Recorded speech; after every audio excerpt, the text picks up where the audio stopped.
With the ever-growing amount of transport and technology in the world today, it's important that we spare a moment to think about the environment and appreciate the measures that some companies take to keep our city a little more pollution-free. The Kayola bus, manufactured by Kiira Motors in Uganda, is unique and in a class of its own because it is the first ever solar-powered means of public transportation. All right, so this week we are back to celebrating Uganda. We are back to that moment when we talk about what is made in Uganda, that very big proud moment here on Revved Up. And we are back with Kiira Motors. This week we are talking about the Kayola bus. Now I'll tell you something, the Kayola bus has been talked about everywhere. I saw it on television, I've heard about it on radio, the newspapers, but no one has really given you the details, and that's what Revved Up is pretty much all about. And I'm always joined by the experts. Now, one of the experts who joins me today is James Biansi, who of course is the customer experience expert. Yes, Andy. How are you doing? I'm quite fine. Welcome to set again. Good to be here. What does that title mean? Customer experience expert. What do you do? What I do is basically to translate the customer's needs to the engineers so that as they design, they spec exactly what the customer needs. But let's talk about the general feeling now within Kiira. You have these 3 cars out. I'm sure you have plans for the future, which you cannot talk about right now. But what's the feeling like inside Kiira? Do you guys feel progressive? Do you feel there's a couple of bureaucratic probably issues with government or within your own company that could be holding you back? Because those of us who love cars cannot stand something like that.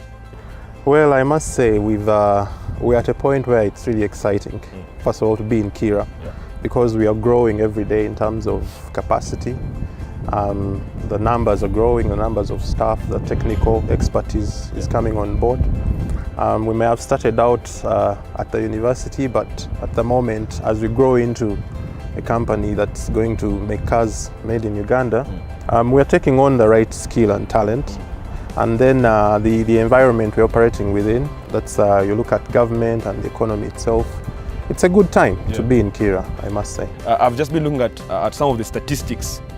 This is 150 kilowatts in terms of its horsepower. Yes. A normal bus would be about 200. Yes. But let's talk about the torque. What's the difference? Because if I'm getting a big machine, I'm looking at horsepower and torque for starters. Well, for starters, this bus has a torque of 400 Newton meters. Your average other bus out there will have a torque of about 900. Now, for a proof of concept, of course, we are not going to take this onto rugged terrain or anything like that. Our target was to show the world that it's achievable. In the event that we are going into mass production, of course, we would spec it to accommodate a torque that's relevant to the terrain it's going to take on. So in terms of a prototype that we have produced, I think we are there. We would have to spec it higher if it's needed within the mass production. Last time we had Kiira Motors, we had this Mark. Yes. Of course, it's a sedan. But in terms of general operation, the general mechanical setup, what's the difference between this and the Smart?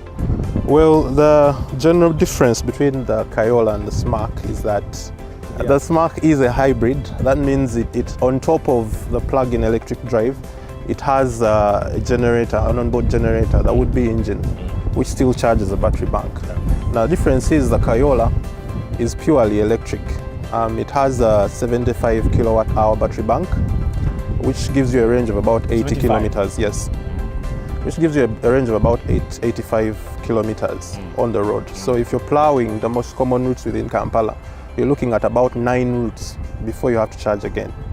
Now, the beauty with it is that on top of that, you have a range extender, which is the solar. It extends the range by 12 kilometers in real time. As you move, it charges. It has an automatic switching mechanism where it will charge one battery bank as it's drawing power from the other.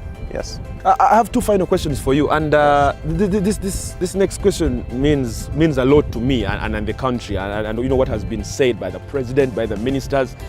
The Kayola bus has 60% local content. Now that's a very big thing. 60% local content. Is it a plan? Is it something you guys have planned and say we are going to have this much local content at the moment?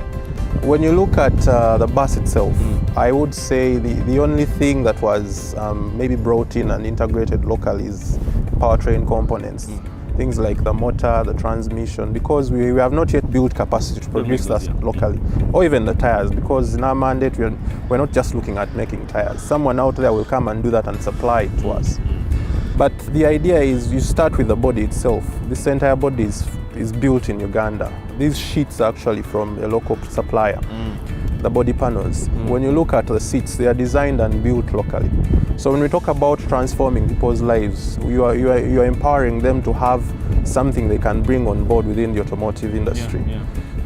When you look at the integration, the programming, it's all done locally. Our local engineers have done all that. So when we shoot to 60%, of course the target is 90%. Eventually when going to mass production, we want to build capacity to be able to have 90% local content. Yes. As this show is airing on NTV, this bus is in Kenya. Yes. This is actually the last shoot you guys are having. We're so lucky to have the first shoot with the Kayola, the last shoot with the Kayola bus before you guys go to Kenya. What are you guys going to do? What are you guys doing in Kenya? Well, come 23rd to 27th of May. That is tonight. That's as you air, it's happening. Yeah. The bus is going to be the lead exhibitor in green mobility at the Sustainable Innovation Expo in Nairobi. Now this is a forum where you have top delegates and environmental ministers coming in from around the world to discuss issues pertaining to the environment. And the Kayola solar bus was identified within the region as an innovation that's relevant to that cause. So Ban Ki-moon himself, the UN Secretary General, will have a ride in this bus. So we are looking at such recognition, inspiring confidence in us that the agenda we've set out on is the right path to take. Okay. So Ban Ki-moon is going to ride on this bus. The President of Uganda has been on this bus. Guess who is next? Guess who is next to ride on this bus? Thank you very much. Guess who is next to ride on this bus, ladies and gentlemen? It's me now. Inside, the seats are beautifully handcrafted and covered in beige leather to complete the clean and simple aesthetic look, which was inspired by a waterfall. They offer perfect support and stability, but are comfortable and modern as well, bringing a whole new atmosphere of class to public transportation.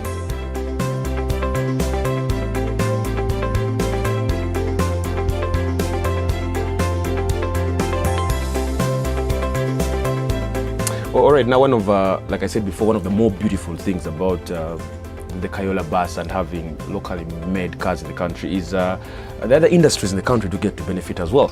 We've been talking about it's 60% local content. If you get into the car, you realize all their seats, first of all, very well finished, very well finished. It's leather, and this type of material is very easy to clean. Most of the folks will tell you that as well.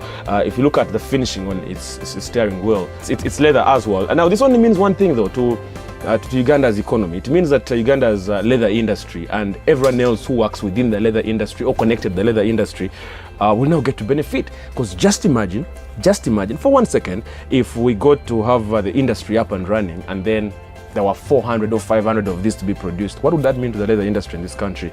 So Kiira Motors, good stuff. An electric motor fueled by lithium-ion batteries powers the 35-seater bus and has a range of up to 80 kilometers on a single charge.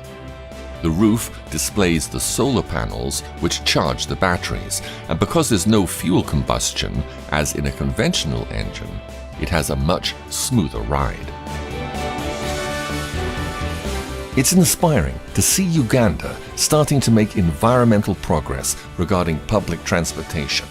And hopefully, Kiira Motors' Kayola solar bus is just the beginning. They have cleverly designed their bus in such a way that it is visually appealing and more luxurious than the fuel-powered alternatives, so that the switch to a more environmentally friendly vehicle benefits everyone involved.